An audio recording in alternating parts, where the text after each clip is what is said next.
introduction I've ever You're had. welcome. That's why I'm here.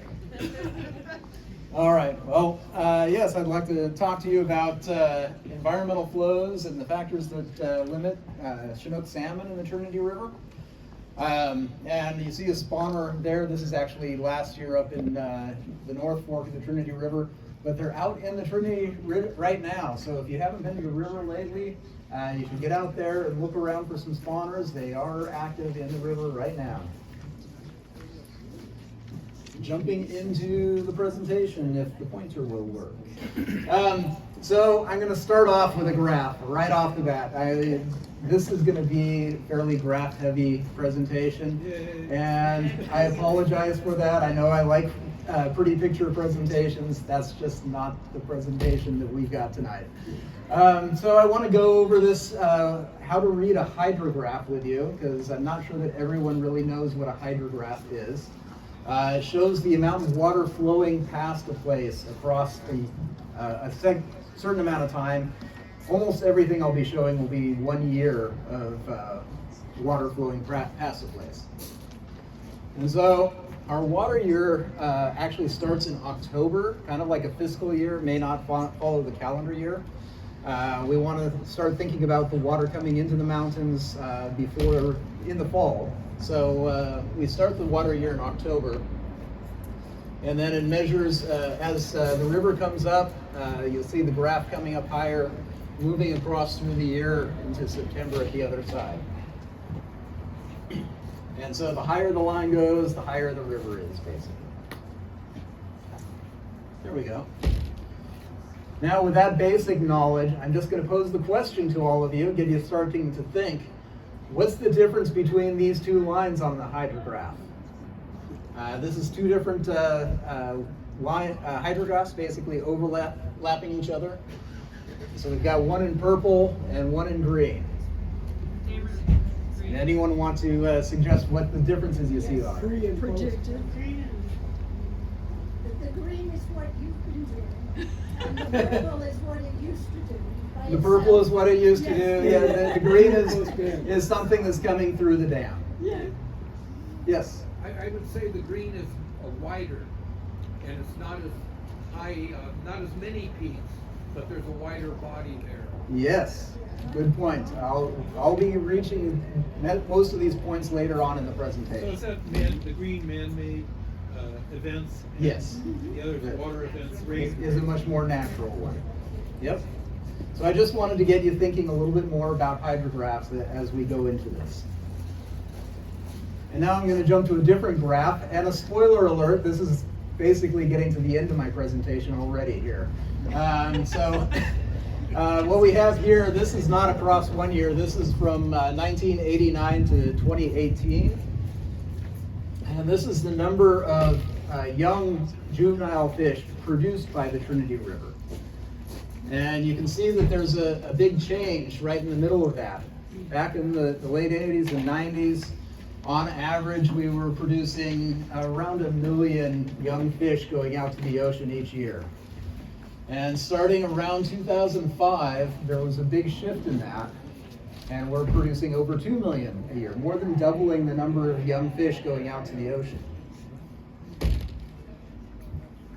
But then if we look at what's coming back from the ocean as adults, we see a different story.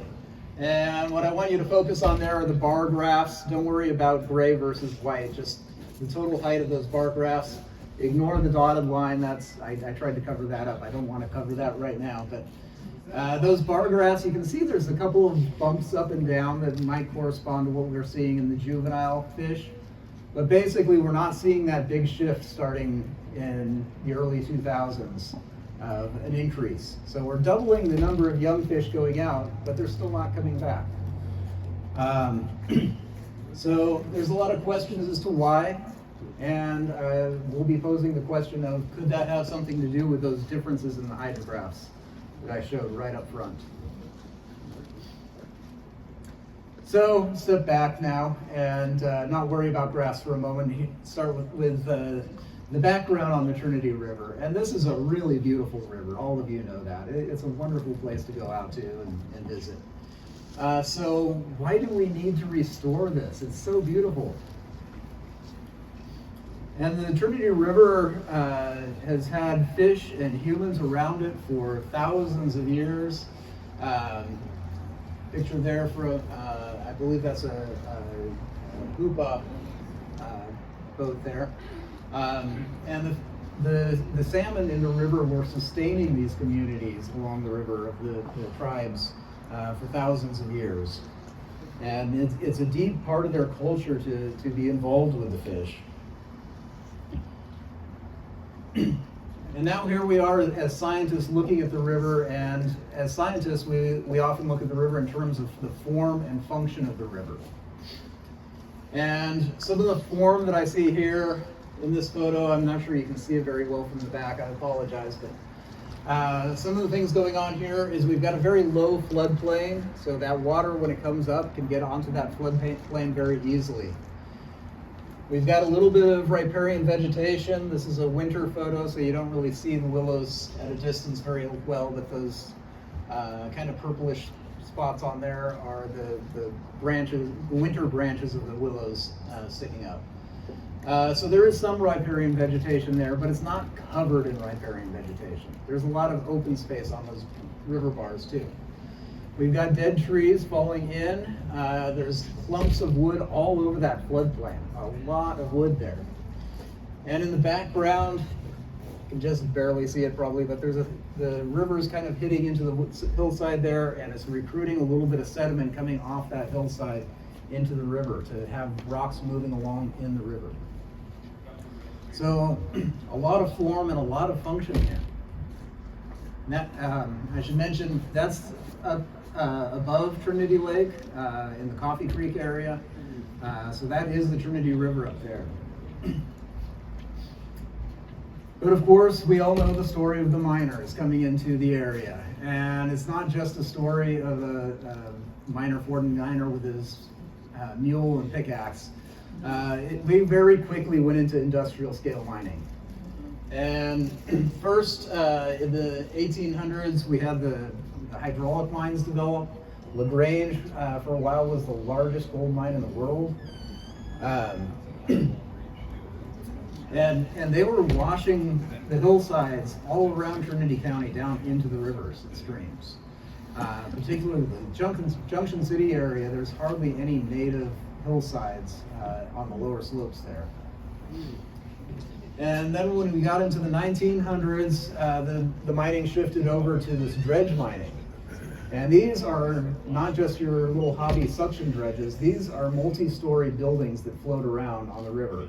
And they're digging up, churning up the floodplain, creating a new channel for themselves to float on, and just burying everything behind them in rock, while all the finer sediments washed away. So this happened extensively through Trinity County, and there's hardly any valley bottoms that haven't been turned upside down with the dredge mining. It actually came all the way into the lower end of Weaverville here, over where the Performing Arts Center is. Right down the hill from there is all old dredge tailings. Covered up in vegetation now, but that's what a lot of that is down there. And just as that era of mining was slowing down, we hit the river with a new problem. This time it was the dams, and that took the power out of the river. We no longer had major floods on the river. Before the dams, the average peak flow in the winter was far in excess of anything that we have seen since the dams have gone on, and that was average. So between the mining, which removed the form of the river, just turning it all upside down, and the dams stopping all floods, we have lost most of the form and the function, and we can barely see any natural river anymore out there.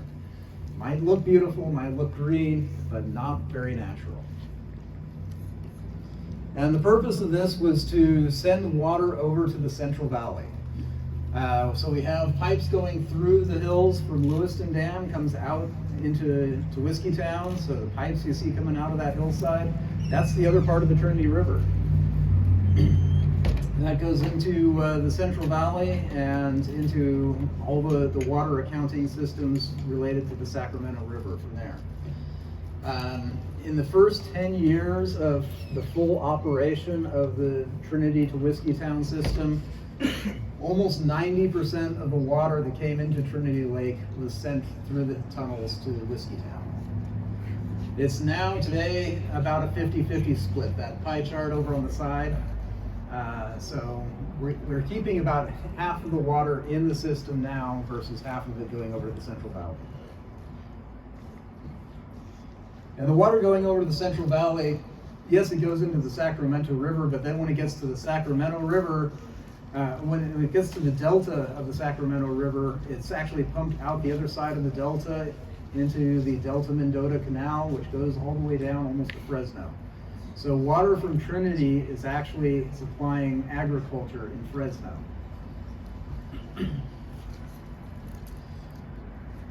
As extensive as this seems, it's nothing compared to what some people had planned in the mid-20th century. We had all sorts of engineering designs on these rivers here. And this is showing a map of one of those designs where the Klamath River was actually being backed up through the Trinity River to go over to the Sacramento Valley. And so it was a chain of lakes all the way from the Klamath up to Trinity with no free-flowing river below Lewiston, or below Trinity Center. So fortunately we did not get there. But we did have Trinity Dam built, Lewiston Dam, and that does block fish from the upper part of the watershed, so fish do have free access to rivers and creeks up to the Lewiston area where Lewiston Dam blocks them. And so this entire part of the watershed up here is now blocked from having salmon go up into it. And because of that, right from the start, they designed fish hatchery to accommodate for that lack of habitat up above the dams. So that was meant to replace what would be lost up there. But there wasn't really much thought about any need to replace anything lower in the system. And part of the reason is because our understanding of salmon biology at that time was basically that they spawn in slow and shallow water, and the young ones grow up in slow and shallow water.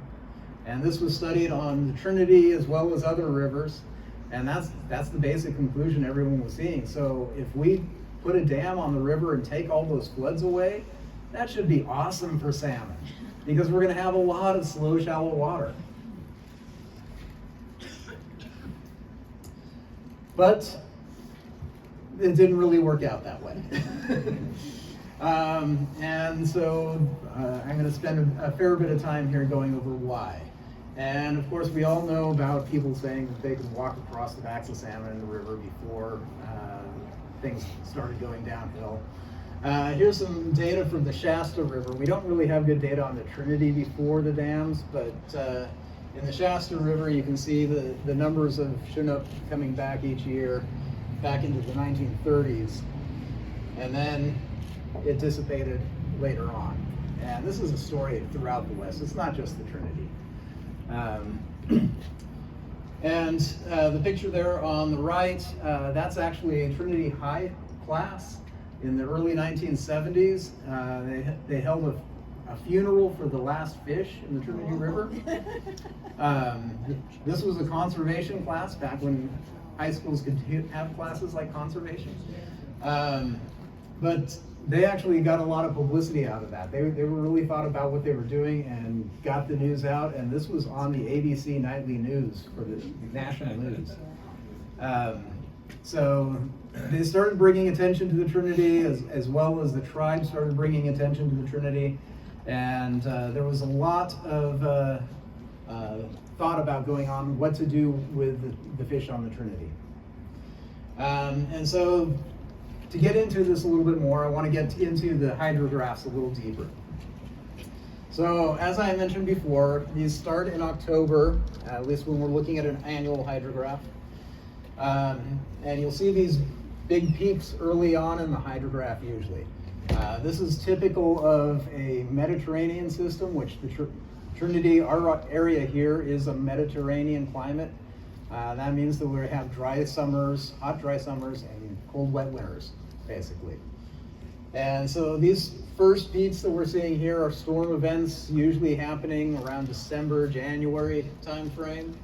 And you'll see lots of spikes in that time of year.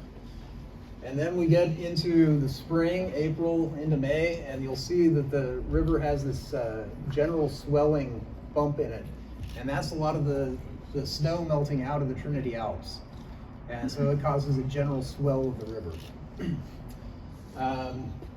The river also does start gradually coming up through the winter as more and more precipitation is hit it, and we've got wetter soils out there in the watershed. And then when we get into the summer, the river starts to drop off after the snow's melted out, and it goes to a very low level through most of the summer. And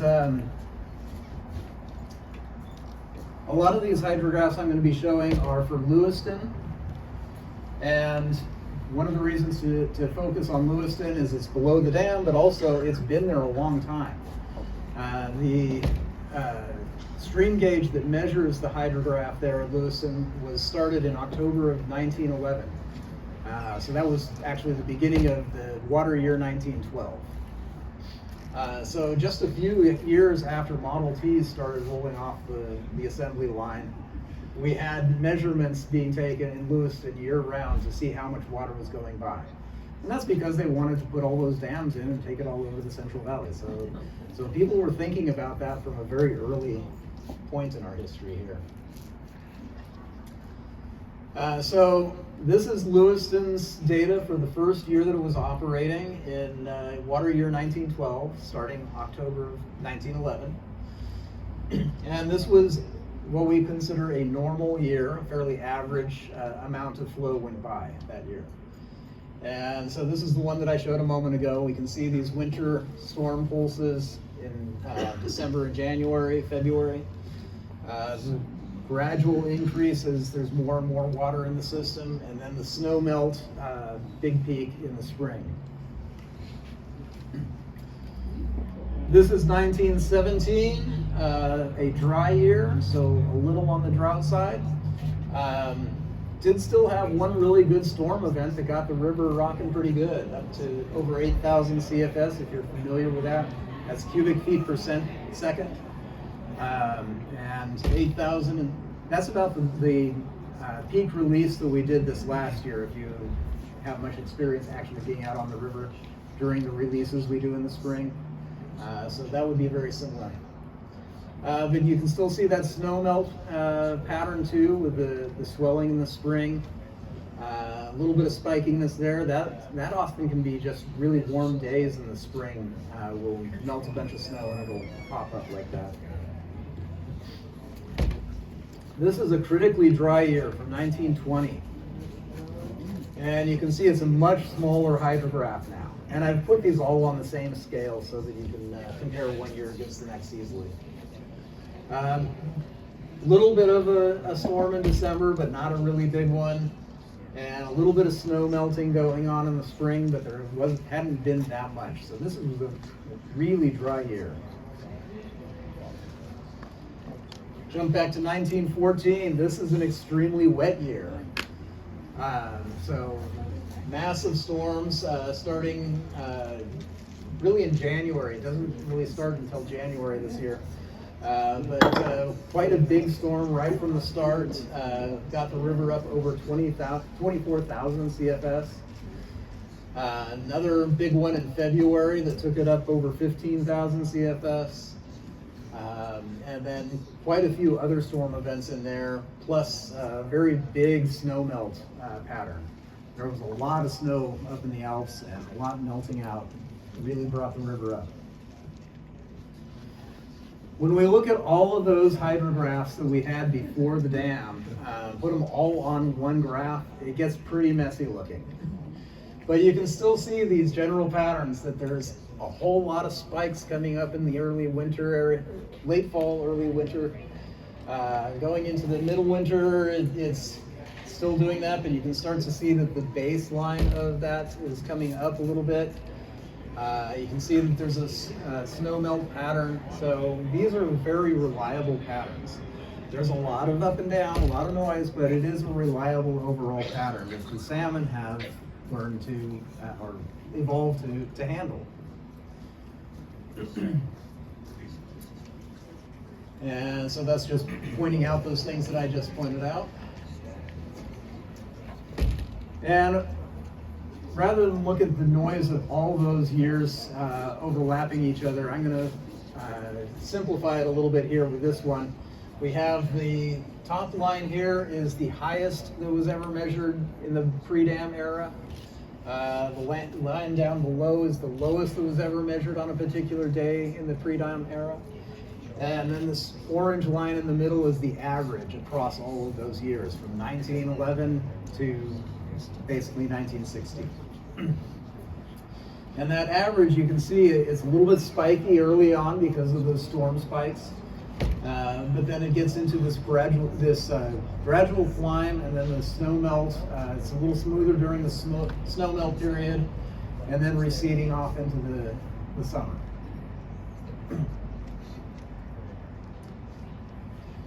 And then we built the dam, and things changed.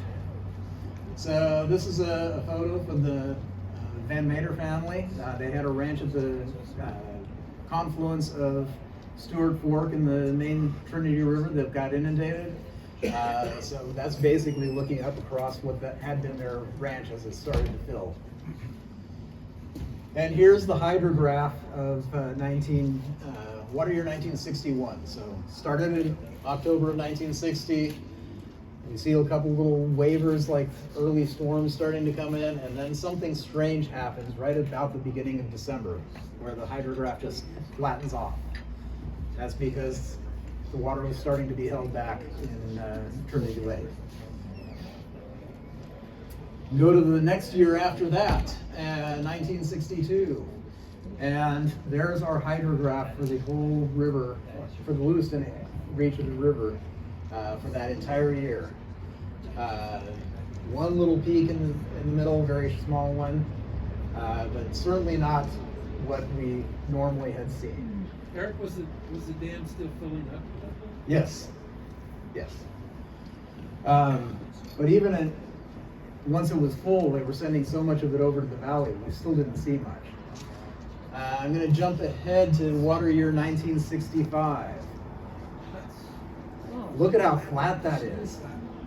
I think the highest level that year was around 250 CFS coming out of the dam.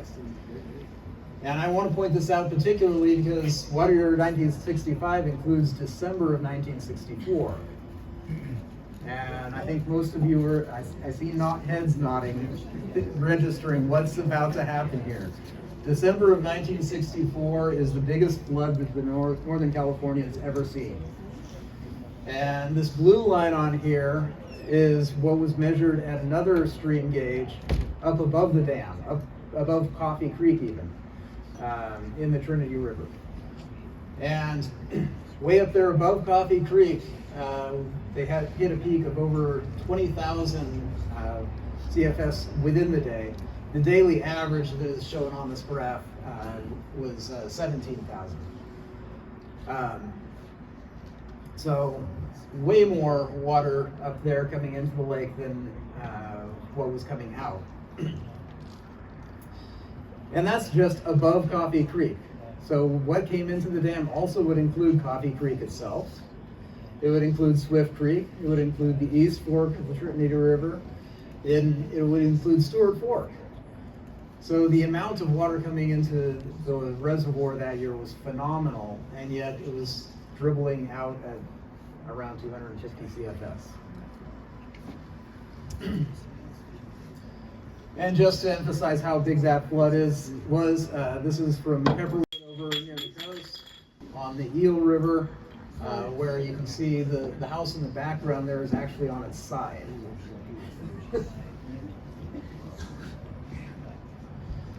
So, what impacts were there on the river below Lewiston Dam? We knew that we were going to have slow, shallow water, so that would be great for fish, right? Well, very quickly we saw that the river was going to change. And this is focused on the Douglas City area.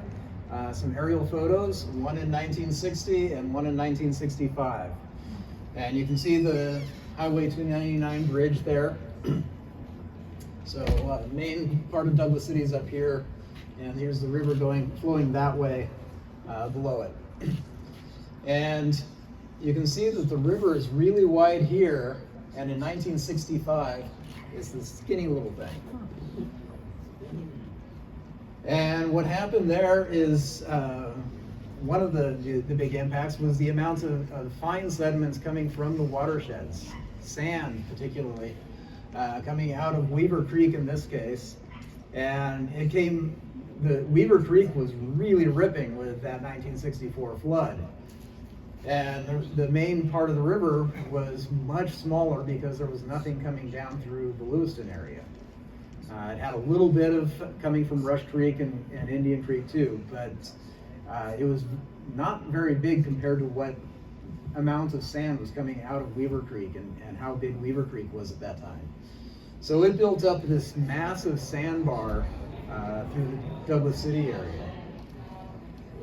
And if we look at what that is now, it's the backyards of a bunch of houses along here now.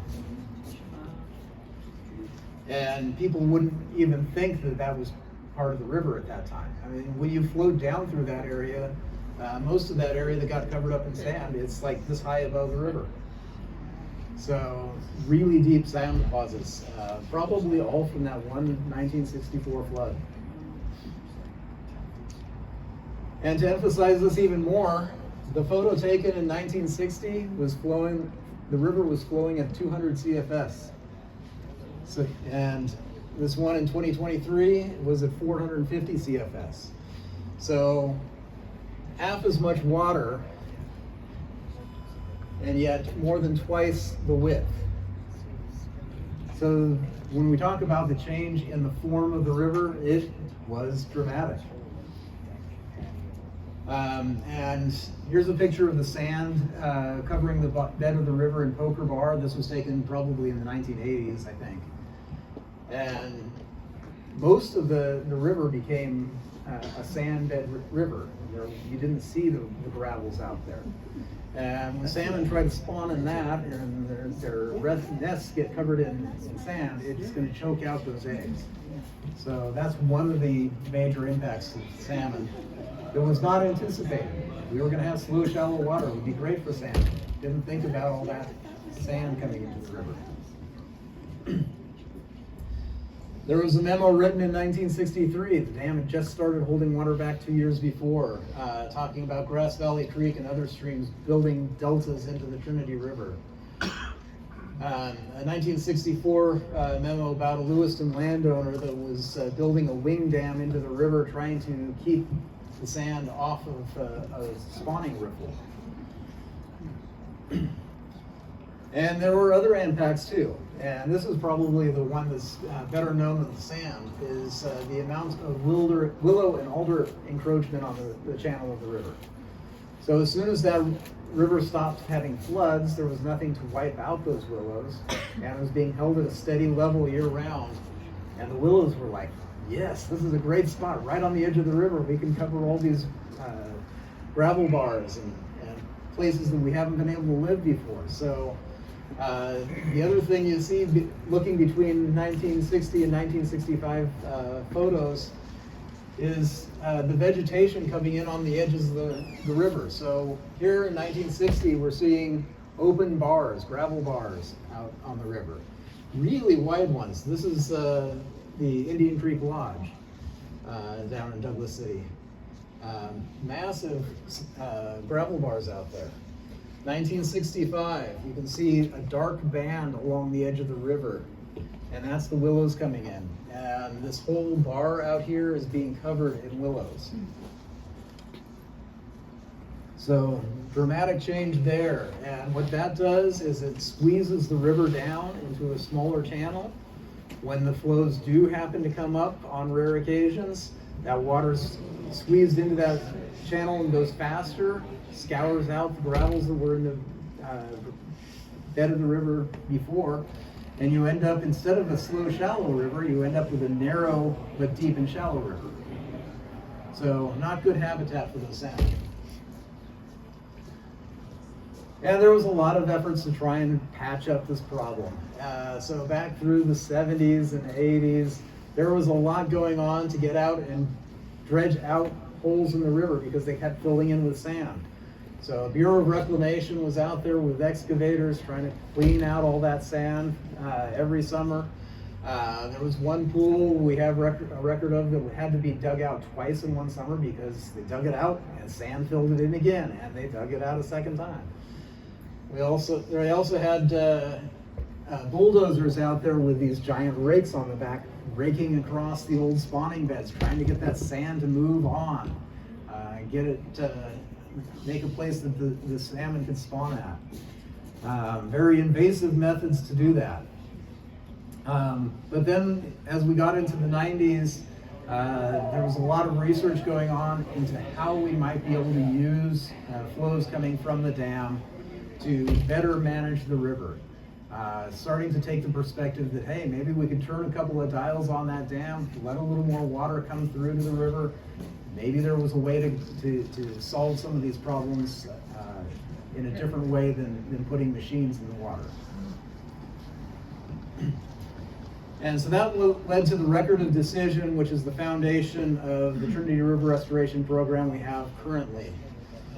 And we classify water year types into 5 different types, and we have a certain amount of water that we can release depending on what water year type it is. So this ranges from that critically dry I've mentioned, the red line here, up to an extremely wet, which would be the blue line. It also gave the program the flexibility with adaptive management to change exactly how those hydrographs look. And these were just default ones that were put into that original record of decision. We've almost never released one that's exactly like that hydrograph. In 2019, we had an extremely wet year. The dotted line here shows that default hydrograph. The black line shows what we actually released to the river. Trying to get a lot more spiky, much more like the natural hydrographs. But I do want to point out, these graphs I'm just showing here are starting in April. And that's because we did have one major constraint on how we could release this water. It depended on what the water year type was, and we didn't know what the water year type was until after the water had already fallen as snow and started to melt out of the system. So we don't know if we've had a wet year until after the fact. And so we couldn't start releasing that water until April, when we finally knew pretty solidly what type of water year we were in. Lots of benefits to that though, and this is coming out of that flow study, what we intended those flows to achieve. It flushes sands out of the river. Did so well that we're now starting to think about adding sand back into the river. Scours the pools out. We don't have to get out there with excavators anymore to create pools. Enables the river to move and change, migrate around like a natural river would. Scours willows out in most years, critically dry years, and in dry years it doesn't really do a good job, but other years it does. Gives cold water for spring Chinook, cold water for juvenile salmon, gives them a little bit of time on the floodplains, and gives them cues to migrate out to the ocean. So this was a huge advance, and this, we believe, is the reason that we're seeing this sudden change in the number of young fish produced by the Trinity River. So when we go from a little less than 1 million a year on average to over 2 million a year on average, that corresponds very well to when we started releasing those amounts of water to the river. Wahoo! However, we still have that problem that we've recognized that we're still not getting those adult fish back. So something's not right. And so how can we fix this? What's going on here? And the fish are giving us a big clue. So when we take the measurements of all those young fish going out, we not only get the number of them, but we also get an idea of their size. And the two graphs there on the left, right here, are before we started doing the rod flows. The two on the right are after. And the width of that corresponds to the number of fish in a certain length category. So as you go to the top of this, you're talking about longer, bigger fish. Down below is smaller fish. And you can see the bulk of the fish before the rod flows, the record of decision flows, were up here, and since then, there's been a little bit of a shift downwards. So we're creating more fish in the river with these flows, but they're also a little bit smaller. So what might be going on? But also, we have a lot of other studies in other rivers that have shown that the bigger the salmon are when they go out to the ocean, the better chance they have of coming back. So maybe this is giving us a clue as to why we're not getting as many fish, or we're not getting more fish back, even though we're producing more and sending them out to the ocean. And so this gets into lots of details about their life cycle. I don't want to get into that right now, but just acknowledging we're diving into a very deep and detailed look at the life cycle of these fish, looking at their different life history strategies. Some Chinook will leave the system almost as soon as they hatch. Others will stick around for a while. And then it turns out that in some rivers, they will stick around for a year. We're not really seeing that on the Trinity, so that might be another thing to look at. So there's a lot of things that we can start looking at on that. I don't really have time to get into the details. I do want to move on to a couple other aspects though. And what I do want to cover is getting back to that first question that I raised of what's the difference between these two hydrographs. And think about that in terms of the life cycle of the salmon. Rather than looking at those two individual ones, I'm going to focus on this one with the average. So we saw this earlier where the orange line is the average pre-dam flows. And you can see that it gradually increases through the winter, and then the spring snow melts period, and then the recession into summer. And I've overlaid here what those default record of decision flows are that the restoration program has been allowed to release. And you can see that those are all squeezed after April into the end of this hydrograph. So if we start looking at how this corresponds to the life cycle of the salmon, I'll start on this side here. We have the spring run Chinook coming into the river roughly in May, June time frame, coming up the river through the summer. And then they start spawning in the early fall.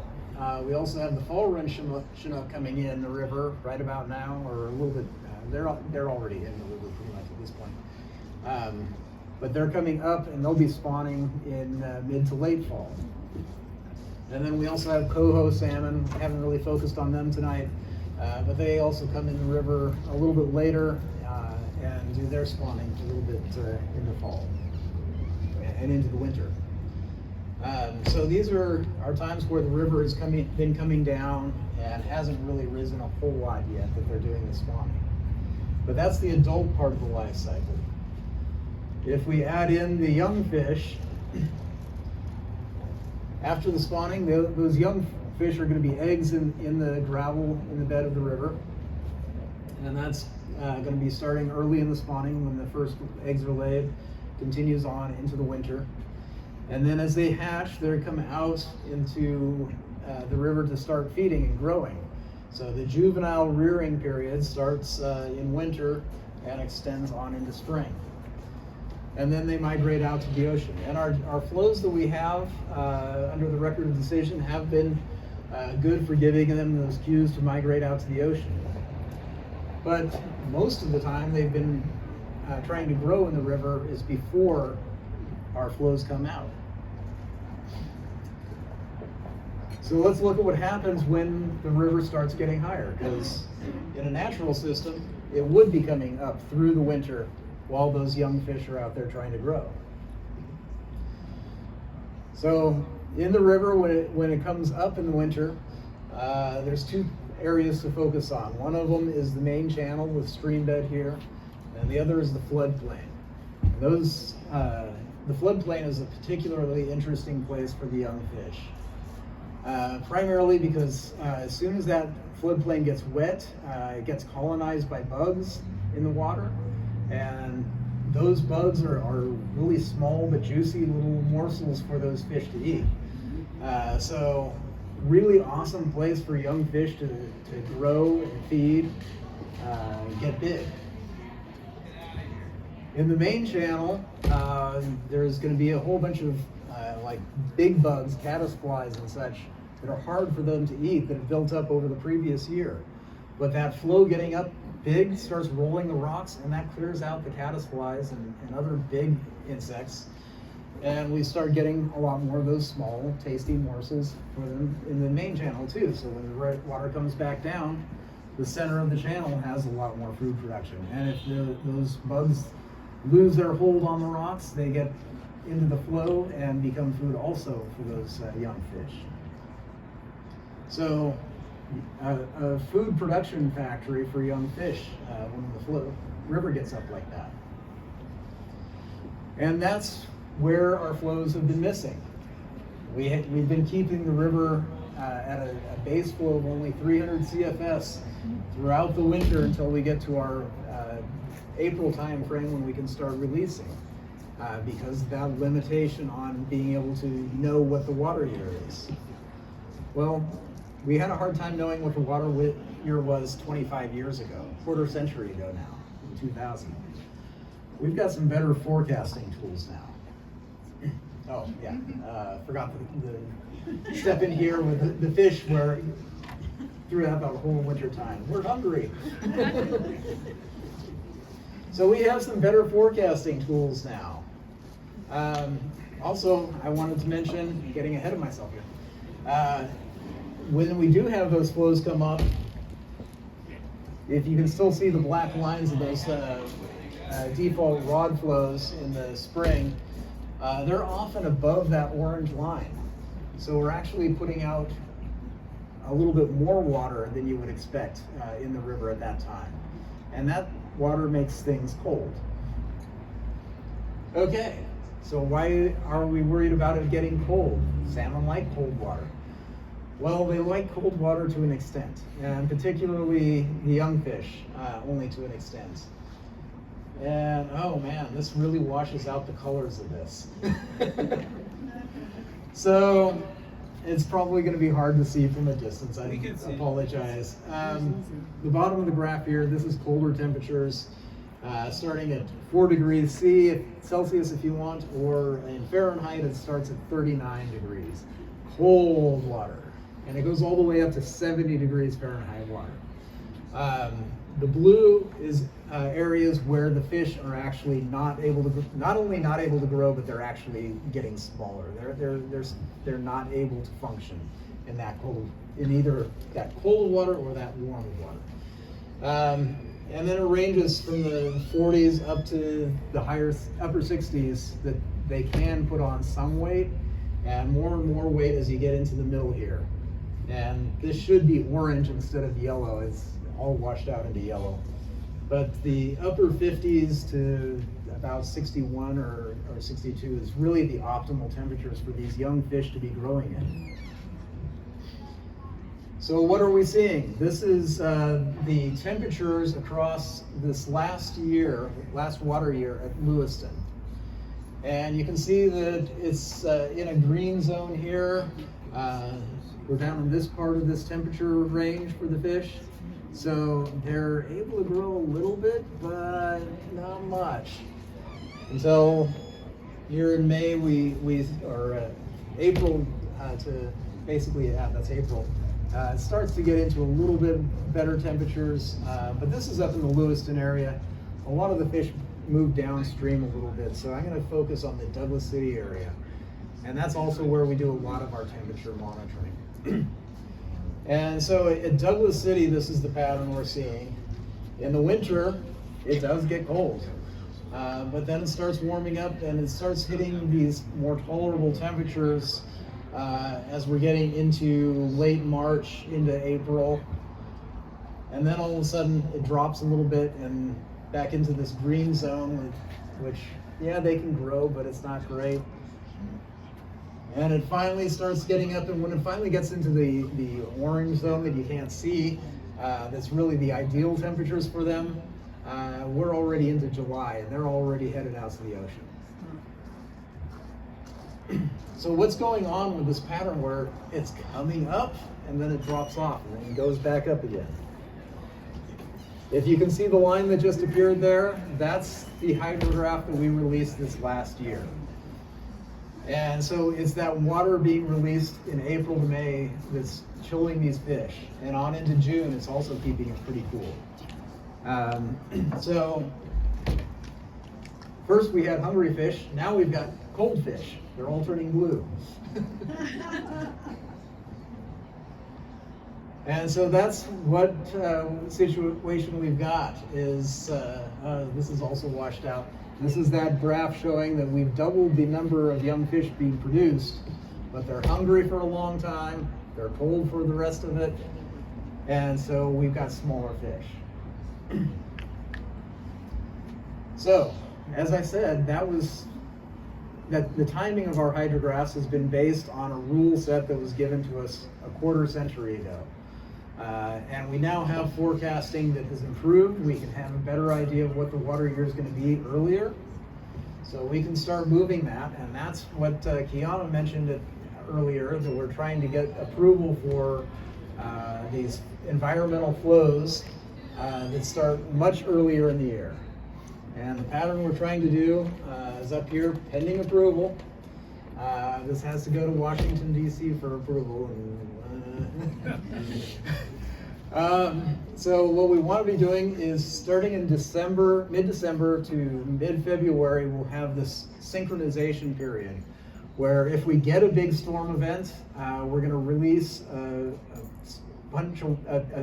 chunk of water from the dam, trying to synchronize it with that storm event. So up in the Lewiston area, what you'd see is coming out of the dam up to 6,500 CFS, which is good size for the flows that we do, but not the highest. But as that goes downstream, the tributaries will also be adding to it, and by the time you get into the Junction City area, it would be a fair bit more. The current plan that we're trying to get approved has one of those happen in a year if we get a triggering event. And those triggering events are based on the size of the storms coming in. We expect it to happen about 1 out of 3 years. So not every year this would happen, but in some years we'd be able to synchronize with the storm and have a peak in the hydrograph that matches the natural system. Starting in February to mid-April, we have this wet season flood period, where if we are able to see that the water year is developing fairly well, we will start to increase the level of the river. And that depends a little bit on whether or not we also were able to use some of our water earlier with that synchronization flow. But the intent here is to start getting that water onto the floodplains, get that bug production factory going to feed the young fish in the river. And then our normal hydrographs that are in the spring snowmelt period, those would actually be reduced a bit because we've already used some of our water earlier in the year. So we're still using the same amount of water. We're not taking any more from Trinity Lake, but we're using it across the year in a better, more effective way. And the intent is to grow happier, fatter fish. And oop, I'm almost done here. So this is a look at what last year was as we actually did it in the green line, and then what it would have been like if we'd been using this plan in the blue line.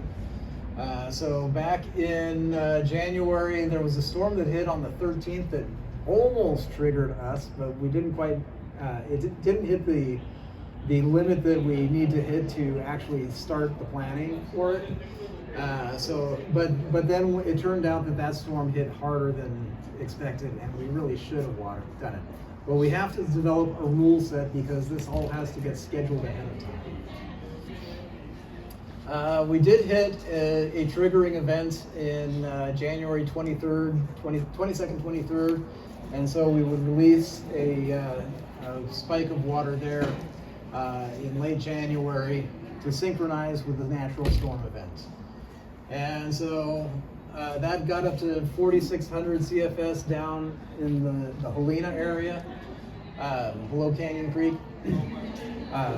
Last year, but if we had also released our synchronization event of 6,500 CFS, but we're already releasing 300. What the total would have come to would be a little over 10,000 CFS in the Junction City area. Then going into the February time period, we have to use a fairly conservative forecast.